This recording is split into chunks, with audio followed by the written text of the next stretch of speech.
27 મે 9 દિવસ કદાચ આ ગઢવી પરિવારને ક્યારેય નહીં ભૂલાય, પરંતુ સાથે જ આ સમાજને પણ આ 27 મેનો દિવસ ન ભૂલાવો જોઈએ તેવું કામ કર્યું છે આ ગઢવી પરિવારે.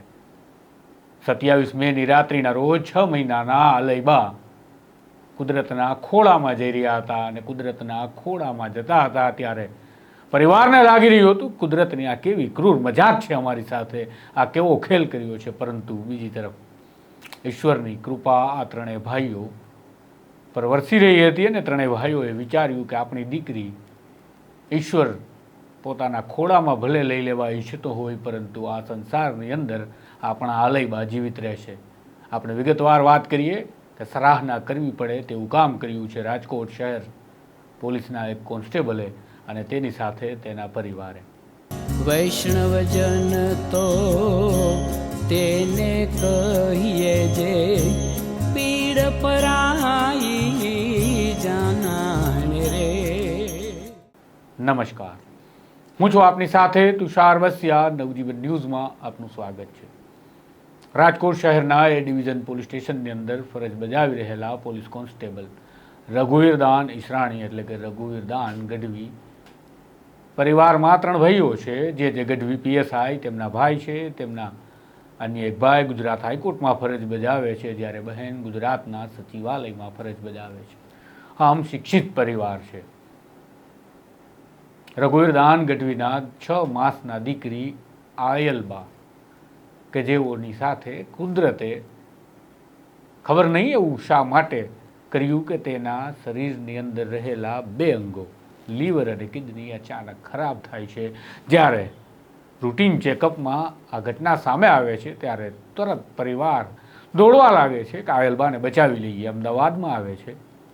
અમદાવાદના ડૉક્ટરો કહે છે કે દરરોજ ડાયાલિસિસ કરવું પડશે અને ભવિષ્યમાં કિડની અને લીવરને ટ્રાન્સપ્લાન્ટ કરવા પડશે.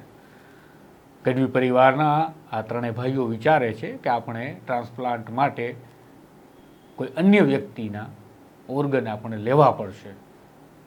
આ વિચારની વચ્ચે 6 મહિનાના આયલબા થાય છે અને તબિયત વધારે લથડે છે. રાજકોટની બીટી સવાણી હોસ્પિટલમાં દાખલ આયલબા હવે કુદરતના દરબારમાં જવા માટે તૈયાર હોય છે અને આ સમાચાર પિતા રઘુવીરદાન ગઢવીને મળે છે. પોલીસ કોન્સ્ટેબલ રઘુવીરદાન આ સમાચાર મળતા તેમના ભાઈઓની સાથે બેઠા હોય છે અને ભાઈઓ વચ્ચે વાત થાય છે કે આપણા આયલબાને આપણે મરવા ન દઈએ અને આપણા વચ્ચે રાખીએ તો કેવું રહેશે. પરંતુ આ કેવી રીતે થાય? તો આયલબાના લીવર અને કિડની જરૂર ખરાબ હતા, પરંતુ આયલબા પર આંખોમાં ઈશ્વરે પૂરી કૃપા વરસાવી હતી. એ ખૂબસૂરત આંખો જોઈ અને તેનો પિતા રઘુવીરદાન તેના ભાઈઓને આ જવાબ આપે છે.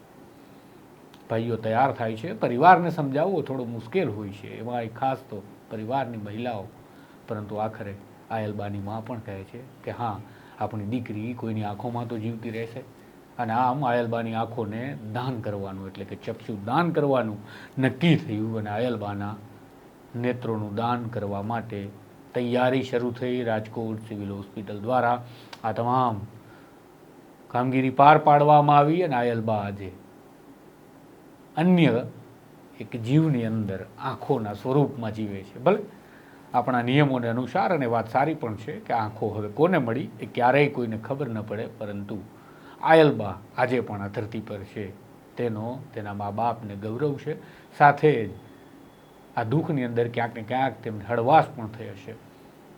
આ દુઃખદ ઘટના જ્યારે તેમના પરિવારમાં ઘટી રહી છે અને જ્યારે આ નિર્ણય લેવાનો હશે ત્યારે ઘણા બધા અવરોધો આવ્યા છે, સ્વાભાવિક છે. પરંતુ આ 3 ભાઈઓ અને તેમના બહેન કે જે સુશિક્ષિત છે તેઓ સમજતા હતા.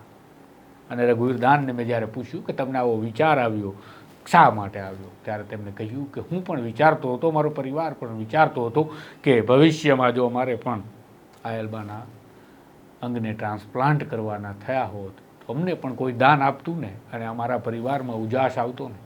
આ જ વિચારથી અમે વિચાર્યું કે અમારા આયલબાની આંખોથી કોઈના પરિવારમાં ઉજાસ કેમ ના આવે. અમે આ આંખોનું દાન એટલા માટે કર્યું કારણ કે અમને પણ કોઈ દાન આપતું ત્યારે અમારા આયલબા જીવિત રહી શક્યા હોત. પરંતુ ઈશ્વરને જે મંજૂર હતું એ થયું. પણ ઈશ્વરની જે કૃપા હતી આયલબાની આંખોમાં એ અમે શા માટે બીજાના અજવાળા કરવા માટે ન આપીએ. આ સરાહનીય વિચાર રાજકોટ શહેર પોલીસના કોન્સ્ટેબલ રઘુવીર દાનને આજે ગૌરવ અપાવે તે સ્થિતિમાં લાવ્યો છે. કારણ કે ભલે તેમને રંજ હશે, ખેદ હશે, દુઃખ તો અમને પણ છે કે આટલી નાની ઉંમરનું બાળક તેમણે ગુમાવ્યું છે, પણ સાથે જ તેમણે એ વિચાર પણ પ્રગટાવ્યો અને એ ઈશ્વરની કૃપાથી તેમણે આયલબાની આંખોનું ચક્ષુનું દાન કર્યું છે. આ બાબત જ્યારે આપણે સાંભળીએ છીએ ત્યારે દુઃખ તો થાય છે, પરંતુ ગર્વ પણ થાય છે કે અમારા સમાજની વચ્ચે આવા રઘુવીર દાન જીવે છે, અમારા સમાજની વચ્ચે આવો એક ગઢવી પરિવાર જીવે છે કે તમામ માન્યતાઓને તોડી અને આજે આગળ વધી રહ્યો છે અને લોકોની આંખને અજવાળા મળ્યા તેનું નિમિત્ત બનશે. આ ઘટના જોઈ બીજા લોકો પણ વિચારશે, બીજા લોકો પણ આગળ આવશે અને તેના કારણે જીવ જીવને કામ આવશે અને જીવ જીવને કામ આવવો જ જોઈએ તે હવે સાબિત થશે. આ જ પ્રકારની વાત, સમાચાર, અહેવાલો નવજીવન ન્યૂઝ હંમેશા બતાવે છે, સરાહના પણ કરે છે અને સલામ કરે છે. અમે રઘુવીર દાન અને તેમના પરિવારને સલામ કરીએ છીએ. જો આપને પણ આ વાત, આ ઘટના પસંદ આવે છે તો કમેન્ટમાં જરૂરથી રઘુવીર દાન અને ગઢવી પરિવારને સલામ કરશો. નમસ્કાર. વૈષ્ણવજન તો તેને કહીએ જે પીડ પરાઈ.